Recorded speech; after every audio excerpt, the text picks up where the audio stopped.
이번 시간에는 분열과 생식 대영역 중에서 세포 분열 중영역, 그 중에서 체세포 분열에 대해서 수업하겠습니다. 세포 분열이라고 우리가 얘기를 하는 것은 하나의 세포가 두 개의 세포로 나누어지는 것을 세포 분열이라고 합니다. 그런데 이 세포 분열은 크게 체세포 분열과 생식세포 분열로 구별할 수 있습니다. 무슨 말이냐면 체세포가 만들어질 때 일어나는 분열을 체세포 분열이라고 하고요. 생식세포가 만들어질 때의 분열을 생식세포 분열이라고 합니다. 그럼 여기서 체세포와 생식세포가 어떻게 다른가에 대해서 이후 수업에서 계속 나올 예정입니다. 체세포 분열이 일어나면 모세포, 앞으로 많이 나올 단어인데요. 엄마세포, 즉 분열하기 전에 세포가 같은 유전 물질을 가진 이거와 똑같은 두 개의 딸세포가 만들어집니다. 지금 이거와 이 두 개가 딸세포인데요. 모세포와 딸세포가 갖고 있는 유전 물질은 똑같은데 이때 일어나고 있는 이 과정이 체세포 분열이라는 것이겠죠. 그럼 실제로 여기서 어떤 일이 일어나는지를 한번 보면 오늘 수업을 통해서 이 과정에서 일어나고 있는 일들에 대해서 살펴보겠습니다. 체세포 분열이 일어나면 세포의 숫자가 한 개였던 세포가 어쨌든 두 개의 세포로 나누어지고 또 얘가 분열을 하면 네 개의 세포로 그 숫자가 늘어나기 때문에 세포가 분열하게 되면 생물은 자라게 됩니다. 생장이란 말을 하고 또는 상처가 난 부위에는 새로운 살이 돋아나는 것과 같은 재생, 다시 생장이 일어난다 해서 재생이 일어나죠. 근데 우리와 같은 동물은 몸 전체에서 생장이 일어나지만 식물은 체세포 분열, 즉 생장이 일어나는 부분이 정해져 있습니다. 우리 어려운 말로 분열, 세포 분열이 일어나는 조직에서만 일어나는데요. 예를 들면 양파의 뿌리 끝과 같은 생장점이 있는 곳이거나 우리 중학교 그 교육과정에 우리 봉숭아 줄기 보면 안쪽에 물관이 있고 바깥쪽에 세관이 있을 때 그 사이를 둘러싸고 있는 세포층을 형성층이라고 불렀는데 이 형성층에서도 세포 분열이 일어납니다. 어찌됐든 체세포 분열이 일어나면 생물은 자라게 되고 그 자라는 과정에서 뭐 키가 자랄 수도 있고 굵어질 수도 있고 아니면 새로운 살이 돋아날 수도 있습니다. 그래서 그런데 이제 체세포 분열이 일어나는 것 중에서 단세포 생물 같은 게 있습니다. 이 그림 같은 경우는 아메바라는 아마 원생 생물일 것 같은데요. 이 아메바 같은 하나의 몸이 하나의 세포로 이루어진 단세포 생물의 경우에는 생장이나 재생이 아니라 그 체세포 분열 결과 두 개의 아메바로 쪼개지니까 결국 다른 말로 하면 생식 이 일어난다라고도 할 수 있습니다. 그래서 체세포 분열 결과 다세포 생물은 생장과 재생이 일어나지만 단세포 생물은 생식이라는 과정도 일어날 수 있습니다. 그럼 체세포 분열이 일어나는 그 과정을 알아보기 전에 세포의 주기라는 부분을 오늘은 간단히 알아보겠습니다. 우리 조금 더 단계가 올라가면 조금 이 부분에 대해서 조금 더 자세히 공부할 기회가 있을 겁니다. 세포는 늘 분열하고 있는 게 아니고요. 대부분의 시간은 분열하지 않고 세포가 분열하는 게 목적이 아니라 세포는 세포 자체가 해야 되는 일들이 있을 거죠. 예를 들어서 자극을 전달한다든지 물질을 운반한다든지 어쨌든 세포가 해야 하는 일들을 수행하고 있는 간기가 있다면 어느 시기가 되면 분열하는 시기에 접어듭니다. 그래서 우리가 G1기, S기, G2기까지는 몰라도 되는데요. 분열하는 시기를 또 자세히 보면 핵이 분열하는 시기가 있고 핵이 다 분열하고 나면 세포질이 분열하는 시기가 있습니다.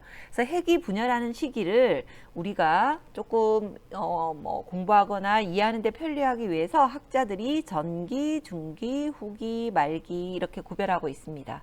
그래서 우리가 어떻게 이해하셔야 되냐면요. 세포는 모든 세포가 똑같은 건 아니지만 대부분 분열하지 않는 간기를 지내다가 아주 짧은 동안에 핵이 분열하고 요 시기에 핵이 분열하면 요 시기에는 세포질이 분열하는 시기로 이어집니다. 요 시기가 분열기라고 말하고요. 나머지는 분열하지 않고 있는 간기라고 말합니다. 오늘 우리는 주로 요 분열기, 그 중에서 핵이 어떻게 분열하고 나중에 세포질은 어떻게 분열하는가에 대해서 자세히 공부해 보겠습니다. 먼저 분열하기 전에 간기에 대해서 한번 알아보겠습니다. 우리가 일반적으로 세포를 그릴 때 세포를 둘러싸고 있는 세포막, 그 다음에 한가운데에 핵이 있죠. 핵은 핵막으로 둘러싸여져 있고요. 핵 안에 특히 또 진하게 보이는 부분 인이라고 부릅니다. 이렇게 평상시 우리가 겉으로 봤을 때 특별한 일이 일어나지 않는 것처럼 보이는 시기 사이에 있는 분열과 분열 사이에 있다. 그래서 간기라고 부르는데요. 핵막, 즉 핵이 뚜렷이 보이고 그 속에 인도 볼 수 있고요. 그 다음에 우리가 여기 사실은 핵이 염색되기는 하지만 우리가 염색체라고 부르는 것을 볼 수는 없습니다. 그냥 둥글둥글하게 보이고요. 요 시기에 우리 눈으로는 관찰할 수 없지만 DNA와 중심체라는 물질이 복제가 됩니다. 왜 복제가 돼야 되냐면 DNA가 복제가 돼야지만 똑같은 게 두 가닥으로 되어 있어야지만 자손에게 딸세포에게 갈 때 한 가닥씩 갈 수 있기 때문입니다. 그래서 간기는 우리가 현미경으로 관찰했을 때 변화가 없는 것처럼 보이지만 눈에 보이지 않는 상태에서 DNA 복제가 일어나면서 세포가 분열할 준비를 하는 시기다라고 이해하시면 됩니다. 그러다가 이제 세포가 분열하는 전기가 시작되면 이 시기는 세포 분열을 하기 위해 필요한 것들이 다 나타납니다. 그리고 필요 없는 건 사라지죠. 일단 핵은 사라져 줘야 되고요. 인도 사라져 주고요. 그러면서 염색사라는 게 뭉친 염색체가 나타나기 시작합니다. 그리고 방추사라는 것도 나타나는데요. 방추사는 이렇게 실 모양으로 되어 있는 거고요. 지금 요 그림은 지금 핵막이 사라지고 있는 모습을 보여주고 있습니다. 그리고 아까는 보이지 않았던 염색체들이 나타나는데 얘가 왜 나타날 때 여기 자세히 보시면 요렇게 그리고 있죠. 왜 두 가닥일까요? 이게 한 가닥, 두 가닥인 이유는 그러니까 한 가닥 한 가닥을 염색 분체라고 하는데 얘가 결합된 형태로 나타나는 이유는 무엇일까요? 앞에서 간기에 설명했지만 나타날 때 이미 간기 동안에 염색체가 뭐 되어 있는 상태냐면 이미 복제되어 있는 상태이기 때문에 이미 복제된 염색체에 있는 유전 물질이 두 가닥으로 나타나는 시기. 자, 전기는 나타날 건 나타나고 사라질 건 사라져서 이제 드디어 분열할 준비가 완성되었습니다. 그리고 나면 자, 아까 나타났던 방추사와 아까 나타났던 염색체가 이렇게 이동하면서 염색체가 세포의 한가운데 일렬로 늘어서게 됩니다. 그러면 여기 방추사가 염색체의 일부가 염색체의 가운데 부분에 중심체라고 부르는 부분에 붙습니다. 그래서 붙어서 다음 일은 어떤 일이 일어날까요? 다음 그림으로 볼게요. 자, 아까 그림하고 뭐가 다르냐면 아까는 이렇게 있었던 곳에 방추사가 붙어 있었다면 지금은 이제 얘에 의해서 염색 분체가 갈라지면서 양쪽으로 끌려갑니다. 얘 두 개가 원래 하나의 염색체를 이루고 있었는데 양쪽으로 끌려가는 거죠. 염색 분체가 분리되어서 양극으로 이동하면서 세포가 조금 길쭉해지죠. 그래야지만 양쪽으로 이 길어지게 하는 것도 이게 방추사입니다. 서로 밀어내면서. 그래서 염색체의 모습은 왜 V 모양이냐? 끌려가고 있으니까 끌려가는 중심체 쪽으로 향해서 기울어진 모습으로 후기에 해당하는 단계입니다. 자, 이제 다 끌려갔어요. 이제 다 끌려가고 나면 이쪽으로 와야 할 분체와 이쪽으로 와야 할 분체가 다 모였으면 이제는 전기의 반대의 일들이 일어납니다. 전기가 뭐라 그랬죠? 사라질 거 사라지고 만들어질 거 만들어진다 그랬죠? 그러면 전기에 사라졌던 게 말기에 나타납니다. 이제 핵도 나타나고 핵막도 나타나고 인도 나타나고요.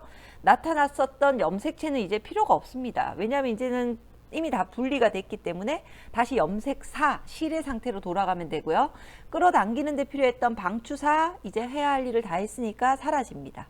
그리고 나면 핵이 두 개로 쪼개졌기 때문에 여기까지 핵이 다 분리되고 났습니다. 즉 하나의 세포에 두 개의 핵이 만들어진 상태까지 왔으면 이제는 이 부분이 나눠져야겠죠. 이제 세포질 분열로 이어집니다. 자, 세포질 분열은 사실은 핵분열 끝, 세포질 분열 시작 이게 아니라 핵분열이 끝날 때가 되면 자연스럽게 세포질 분열이 일어나게 됩니다. 그래서 실제로 여기 보시면 동물 세포 같은 경우는 바깥쪽에서 안쪽으로 세포질이 오목하게 들어가면서 바깥쪽에서 안쪽으로 쪼개지는 세포질 분열이 일어난다면, 식물 세포는 우리 이미 알고 계시겠지만 세포막 바깥에 세포벽이라는 보다 단단한 겹이 하나 더 쌓여져 있죠. 얘가 너무 단단하기 때문에 바깥에서 안쪽으로 이렇게 들어올 수가 없습니다. 그래서 어떤 일이 일어나냐면 세포에 이렇게 흐릿하게 보이는데요. 세포의 안쪽에서 바깥쪽으로 세포판이라는 것이 만들어지면서 두 개로 쪼개집니다. 그래서 핵분열하는 과정은 동물이나 식물이나 큰 차이가 없지만 세포질이 분열하는 과정은 동물은 밖에서 안쪽으로 만입되어진다면 식물은 안에서 바깥쪽으로 세포판을 만들어서 분리됩니다. 자, 그러면 지금까지 설명한 것들을 한번 동영상으로 한번 시청해 보겠습니다. 동영상 사이사이에 선생님이 간단히 설명하도록 할게요. 지금 보시면 이미 염색체가 나타나 있는 상태인데 이렇게 보이는 것들이 하나의 염색체들입니다. 지금 전기 지나서 무슨 기로 가고 있는 걸로 보이죠? 이제 정확하게 한번 크게 보면요. 이렇게 해서 한가운데쯤으로 이렇게 늘어서고 있습니다. 자, 이게 뭐냐면 중기. 지금 보십시오. 양쪽으로 끌려가고 있죠. 후기. 자, 후기가 끝나면서 서서히 벌써 여기 세포판 만들어지고 있는데요. 세포판이 만들어지면서 이쪽은 염색체가 사라지는 일들이 벌어집니다.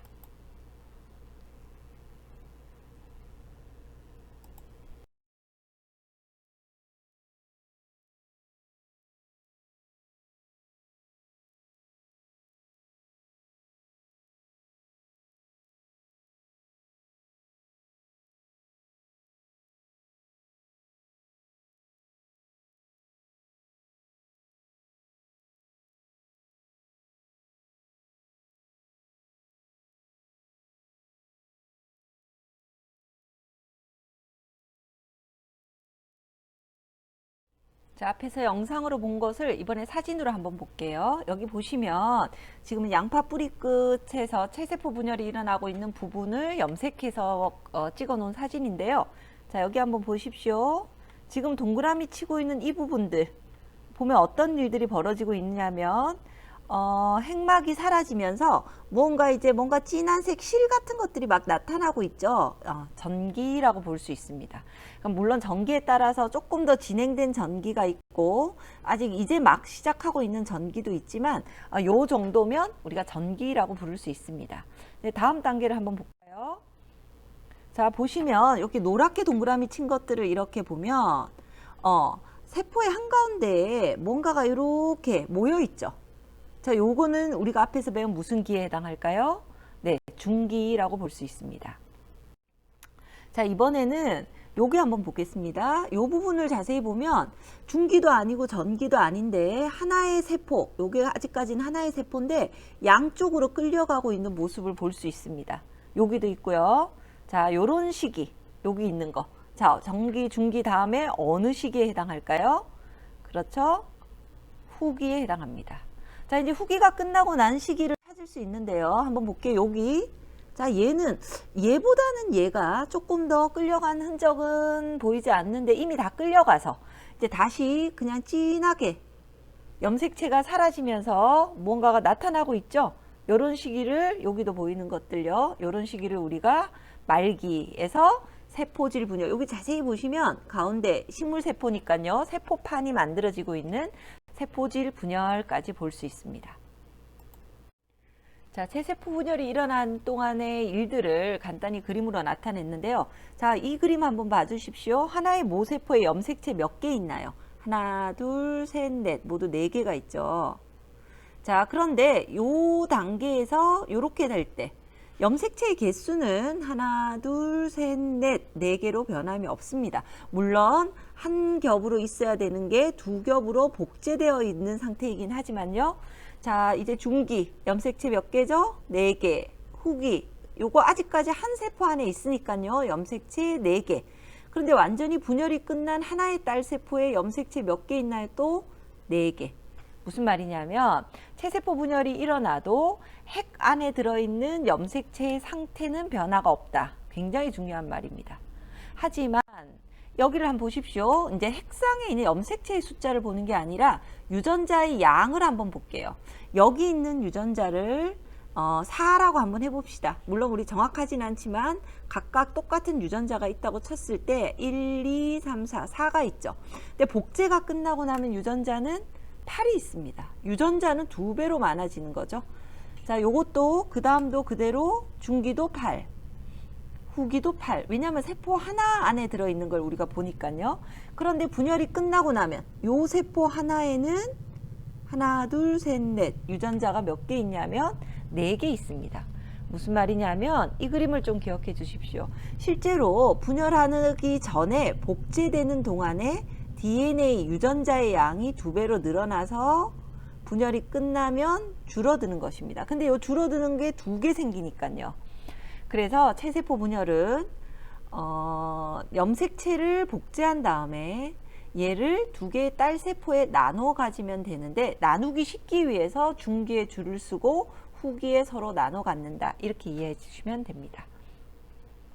자, 그럼 이렇게 해서 체세포 분열에 대한 학습은 마치겠습니다. 다음 슬라이드에서는 생식세포 분열에 대해서 공부해 보겠습니다.